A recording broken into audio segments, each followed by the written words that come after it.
मंडप सजा हुआ था। अग्निकुंड में अग्नि धधक रही थी। पंडित जी भी वहीं थे, बाराती थे। बस कोई नहीं था तो वो था दुल्हा। भैया जी, दूल्हा भाग गया, उसकी कहीं और सेटिंग थी। बिल्ला, गाड़ी निकालो, ज्यादा दूर नहीं गया होगा वो। हरामखोर मेरी छोटी बहन को दुल्हन के जोड़े में छोड़कर भाग गया। अब तो गया वो। ब्रज फौरन अपने लठैतों को लेकर बिन्नी के होने वाले पति की तलाश में निकल जाता है। पहली बार तो दुल्हन बनी थी माँ, और आज ही ये सब होना था। ये कैसी बातें करती है तू बिन्नी? हमारे में एक औरत जीवन में एक बार ही दुल्हन बनती है, बार बार नहीं। शादी है कि तमाशा? पिक्चर की हीरोइन ने तो एक पिक्चर में 4-4 बार शादी करी है ना माँ। मैं उनकी बात कर रही थी। उनका दूल्हा भी तो शादी से भाग सकता था ना। मुझे तो एक ही बार दुल्हन बनना था। मेरा दूल्हा क्यों भाग गया? बिन्नी के पापा, कभी मैंने आपसे कुछ मांगा नहीं ना, पर अपनी भोली बेटी के साथ ये अन्याय होता हुआ मैं बर्दाश्त नहीं करूंगी। चेहरे से अपना घूंघट हटाए बिन्नी मंडप के पास वाले चेयर पर जाकर बैठ जाती है और फूट फूट कर रोने लगती है। 4 पूत जने हैं मैंने, सब एक से बढ़कर एक। वो चारों उस लड़के को अपने कंधे पर ही लेकर आएंगे। बिन्नी रोती क्यों है? तेरा बाप जिंदा है अभी। कुछ देर बाद ब्रज अपने बाकी 3 भाइयों के साथ अपनी जीप में लौटता है। मंजू भागते हुए उसके पास जाती है। बेटा, दामाद जी कहाँ है? उन्हें वहीं ध्वस्त नहीं करना था, साथ लाना था। तेरी बहन दुल्हन बनी बैठी है। आपके होने वाले दामाद जी अपनी प्रेमिका के साथ भागे थे माँ। दोनों को बंदी बनाकर गाड़ी में लेकर आए। फेरे ले लिए थे दोनों ने। अभी इन दोनों के उल्टे फेरे करवाऊंगा और अपनी बहन से दामाद जी के सीधे फेरे मंडवाऊंगा। नहीं भैया, किसी का प्यार छीनकर मुझे शादी नहीं करनी। आप इन दोनों को जाने दीजिए। बिन्नी की किस्मत में जो होगा वो बिन्नी को मिल जाएगा। बेगूसराय में बिन्नी मंडप पर बैठी खुद को संभालने की कोशिश कर रही थी, और उसी मंडप में ब्रज अपनी बहन के सर पर हाथ रखकर ये कसम खाता है। ये मंडप यहाँ से नहीं हटेगा, ना ही यहाँ शादी की कैटरिंग रुकेगी। शादी तो मेरी बहन की अब इसी मंडप में होगी, और इसी जोड़े में 1 हफ्ते के अंदर अंदर बिन्नी को विदा करूंगा मैं। ये वादा है मेरा बहन तुझसे। हाँ मम्मी, बेगूसराय पहुंच गया मैं। ज्यादा किसी से बेमतलब की बहस मत करना बेटा। मैंने सुना है उधर लोग छोटी छोटी बात पर मार धाड़ शुरू कर देते हैं। मम्मी, हिंदी पिक्चर ज्यादा देख लिया तुमने, ऐसा कहीं नहीं होता। और मैं कौन सा किसी की बेटी भगाने आया हूँ? बस अपना काम करूंगा और वापस मंडोली आ जाऊंगा।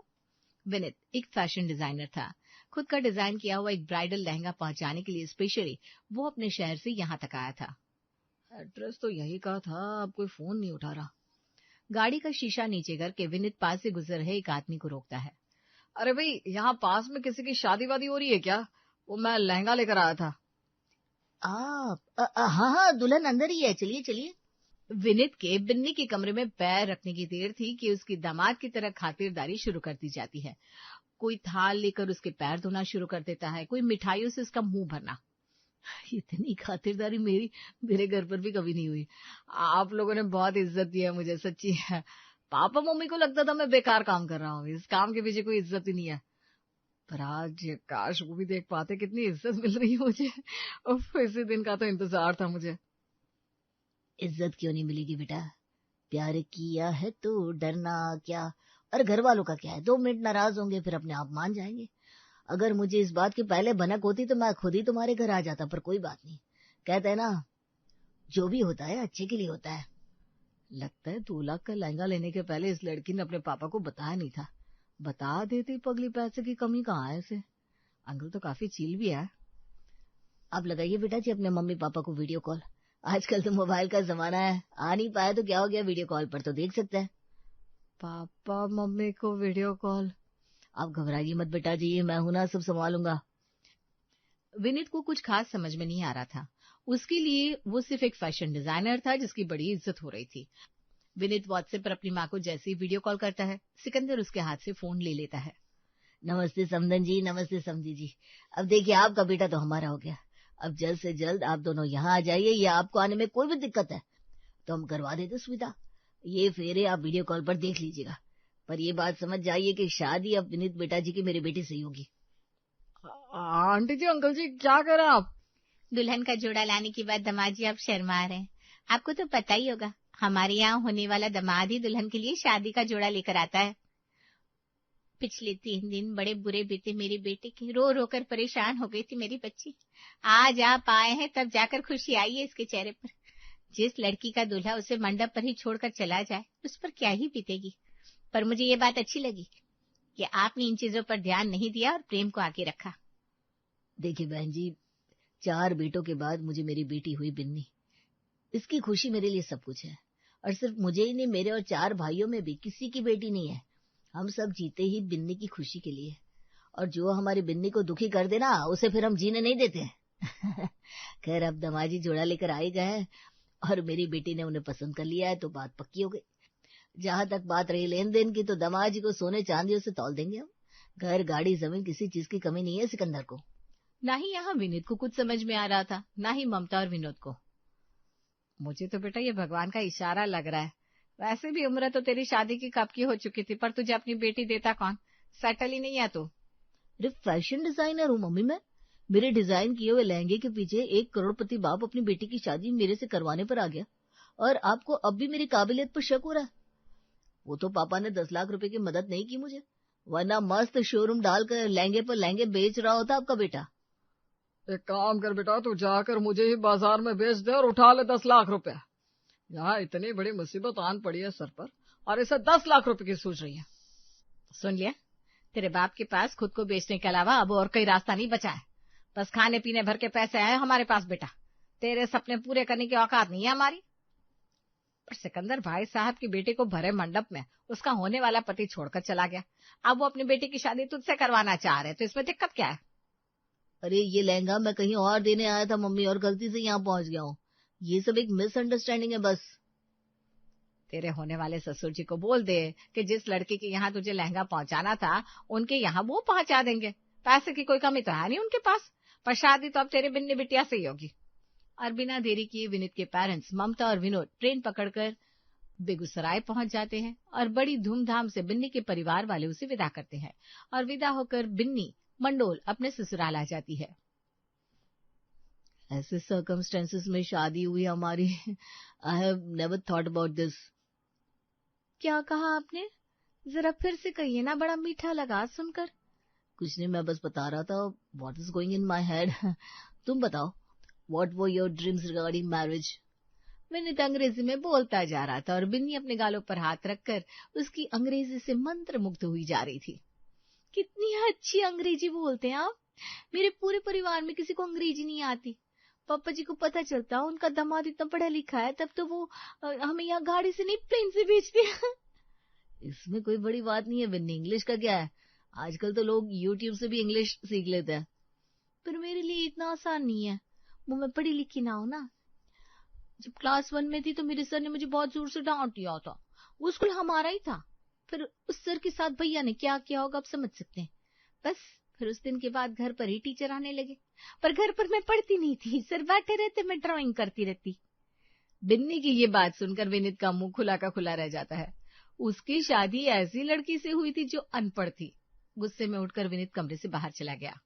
बिन्नी पूरी रात विनीत का इंतजार करती रहती है, पर विनीत लौटता नहीं। रात भर जागी बिन्नी सुबह के 5 बजते ही कमरे से बाहर आती है।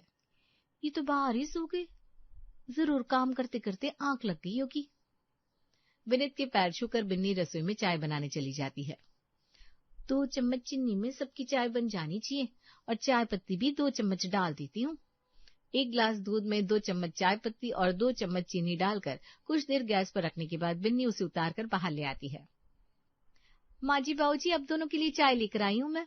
वैसे तो घर पर मैंने कभी कुछ बनाया नहीं था, पर आज मेरी पहली रसोई थी ना, तो बड़े प्यार से चाय बनाकर लाई हूँ मैं। अरे बहू बेटा, तुम्हें ये सब करने की क्या जरूरत थी? 10-20 दिन ना बिल्कुल रसोई के बारे में भूल जाओ, आराम करो, विनीत के साथ वक्त बिताओ। एक दूसरे को जानने का समय कहाँ मिल पाया तुम दोनों को। रसोई की रस्में तो बाद में भी हो जाएगी। हो गया आपका, कभी भी सही बात मत बोलिएगा। सही तो कह रही है बहू, वो इस घर की बहू है, रस्में तो करनी पड़ेगी ना। ला बहू, तेरी बनाई हुई चाय मुझे दे दे। जितनी तेजी से ममता ने चाय का पहला घुट लिया था, उतनी तेजी से ही वो चाय उसके मुंह से बाहर आ जाती है।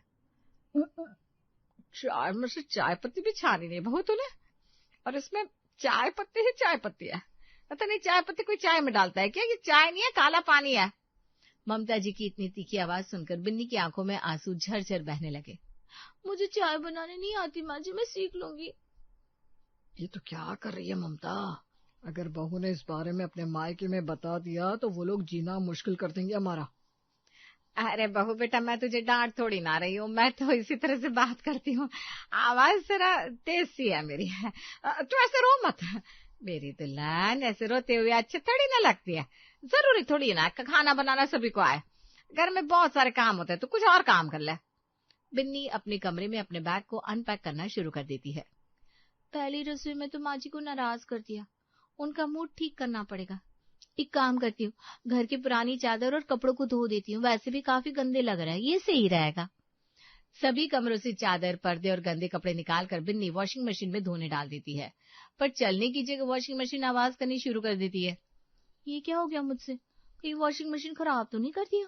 माँ जी बड़ी नाराज होंगी। मशीन की धड़धड़ की आवाज सुनकर सभी भागते हुए वॉशिंग मशीन के पास आते हैं। पूरे गांव के कपड़े एक साथ मशीन में डाल दोगे तो यही होगा ना? ऐसी आवाज आई, मुझे लगा पता नहीं क्या हो गया। नए डिजाइन पर काम कर रहा था, काम छोड़कर आना पड़ गया मुझे। देख लो मम्मी, अब मैं कमरे में जा रहा हूँ, अब बाहर से कोई शोर शराबा ना आए। हाँ हाँ मैंने तू जा। और बहू तू इधर सुन, ये क्या कर दिया तूने, अपना शादी का जोड़ा चद्दरों के साथ मशीन में डाल दिया। अरे बहू तो समझ भी रही है, 2 लाख का लहंगा था वो। बताओ, जिस काम में हाथ लगाती है उसी का सत्यानाश कर देती है। ममता जी, बहू की आंखों में पानी आ रहा है, जरा चुप हो जाइए। बहू, तेरी सास के कहने का मतलब है शादी का लहंगा ना इससे नहीं धोते हैं, और ये तो तेरे पति ने तेरे लिए खुद तैयार किया था। मुझे ये काम नहीं आते बाबूजी, मैं तो बस अच्छी बहू बनने की कोशिश कर रही थी। सुबह चाय खराब बना दी, अभी मशीन खराब कर दी, मैंने मम्मी जी को भी दुखी कर दिया। अरे तो तू वो काम कर क्यों रही है बहू जो तुझे आता नहीं? घर के इतने काम होता है, जो काम तुझे आता है वो कल है। मुझे क्या पता मैं क्या कर सकती हूँ, मैं पहली बार बहू बनी हूँ ना माँ जी। टीवी सीरियल वाली बहुओं की तरह 8-10 साल का एक्सपीरियंस थोड़ी ना है मेरे पास। बहू बेटा, तुझे बहू बनने की प्रैक्टिस करने की कोई जरूरत नहीं है। तेरे मायके में कोई तो ऐसी चीज होगी जिसमें तेरा हाथ साफ होगा, जो तुझे बहुत पसंद होगी, उसी चीज में मन लगा ले बेटा। बिन्नी को पूरी दुनिया में एक ही काम आता था, ड्राइंग एंड स्केचिंग। बिन्नी अपने कमरे में जाती है, जहाँ विनीत एक के बाद एक पन्नों को फाड़ कर फेंक रहा था। पता नहीं क्या हो गया है, आज दिमाग ही काम नहीं कर रहा। पापा जी के पैसों पर मुझे कुछ नहीं करना। कस्टमर सिर्फ बड़ा शोरूम देख कर नहीं आएंगे। ये ब्लाउज आप गिरे हुए बाजू का क्यों बना रहे हैं? फुल बाजू का ब्लाउज बनाइए ना, कोट गला और नीचे लाल रंग का लहंगा, बहुत अच्छा लगेगा। आजकल लोग ना फिर से ओल्ड ट्रेडिशनल फॉलो करना चाह रहे हैं, रजवाड़ी लुक भी बुरा नहीं होगा। अगर सभी एक से ही कपड़े पहनने लगेंगे तो फिर शादी में अलग क्या रह जाएगा। मानो ट्रेंड एक चीज है, पर सुविधा पे तो देखेगा ना आदमी। एक तो इतने कड़ाके की ठंड, उसमें दुल्हन स्वेटर नहीं पहन सकती, तो कम से कम फुल बाजू का लहंगा हम उसके लिए बना ही सकते हैं। ओहो, तो अब तुम मुझे बताओगे कि मुझे कैसे क्या डिजाइन करना है। फैशन डिजाइनिंग का कोर्स किया है मैंने, ड्रेस डिजाइन करना जानता हूँ मैं। सच कहूँ तो जो लहंगा आप लेकर आए थे ना, उसकी भी बाजू की फिटिंग सही नहीं थी। आखिर में दूसरे ब्लाउज के साथ उस लहंगे को पहना मैंने, पता चल रहा था कि नहीं? क्या? बिल्कुल भी नहीं। वो तो अच्छा हुआ कि मुझे इन चीजों की समझ है, वरना सभी के सामने इंसल्ट हो जाती मेरी। ये सुन के विनीत जरा बिन्नी की पहनी साड़ी को गौर से देखता है। ये साड़ी कहाँ से ली तुमने? मैं अभी क्या पूछ रहा हूँ, इतने बड़े खानदान की हो तुम, अपनी साड़ियां तो विदेश से ही मंगवाती होगी। संभव होता तो लोग चांद से उसकी चांदनी भी खरीद लेते, पर कुछ चीजें ना खरीदी नहीं जाती, उन्हें बनाया जाता है। मैं जो भी कपड़े पहनती हूँ वो सारे के सारे मेरे ही स्टाइल किए होते हैं। मैंने बताया था ना आपको, मेरे सर जब मुझे पढ़ाने आते थे मैं उन्हें अलग बिठाकर खुद ड्राइंग करने लगती थी। सर ने नोटिस किया कि मैं रंगों में अच्छी हूँ, फिर वो खुद के साथ क्लास में अपनी बीवी को भी लाने लगे जो टेलर थी। मैं उनको डिजाइन बताती और वो सी देती। कपड़े इतने सुंदर सुंदर बनने लगे कि आंटी जी को भी कॉन्फिडेंस आ गया। फिर पापा ने उन्हें हमारे यहाँ सभी के कपड़े बनाने के लिए रख लिया। मैं ही सभी के कपड़े डिजाइन करती थी। मेरी साड़ी के ऊपर जो कलाकारी दिख रही है ना, ये नकली नहीं है, मैंने हाथ से बनाई है। हाँ ठीक है, मान लिया तुम्हें डिजाइन की समझ है, पर मेरे कस्टमर सिर्फ एक शहर के नहीं होंगे, मुझे पूरी इंडिया में फेमस होना है। विनीत को साइड कर बिन्नी उसके हाथ से ड्राइंग कॉपी लेकर खुद लहंगे का डिजाइन बनाने लगती है, जिसे देखकर विनीत हैरान हो जाता है। हर आदमी हर काम में एक्सपर्ट तो नहीं हो सकता। मैं इस काम में अच्छी हूँ, मेरी बात मानिए, 2 कारीगर बुलवाया है, मेरे डिजाइन किए हुए लहंगे को सिलवा लीजिए। अगर ये नहीं बिके तो जिम्मेदारी मेरी, उन्हें मैं मेरे मायके में भिजवा दूंगी। इस गवार को लगता है कि ये मुझे कंपटीशन दे देगी। विनीत को अपनी बीवी के टैलेंट पर भरोसा नहीं था, पर जैसे वो उसके डिजाइन किए हुए लहंगे को अपने शोरूम में लगाता है, पहले ही दिन स्टॉक आउट। मुझे माफ कर दो बिन्नी, मेरे पास जो कुछ भी है तुम्हारे ही कारण है। उसके बाद भी मैं तुम्हें गवार समझ रहा था। गवार तो यहाँ मैं हूँ, जो एक सही ड्रेस तक नहीं ढूंढ सका, जिसने अपनी बीवी की कदर नहीं की, उस बीवी की जो इतनी टैलेंटेड है। ये शोरूम तुम्हारा है और ये घर भी। प्लीज मुझे अपने अंडर काम पर रख लीजिए ना मैडम। विनीत बिन्नी को पूरे मन से अपना लेता है और दोनों की जिंदगी खुशहाल हो जाती है।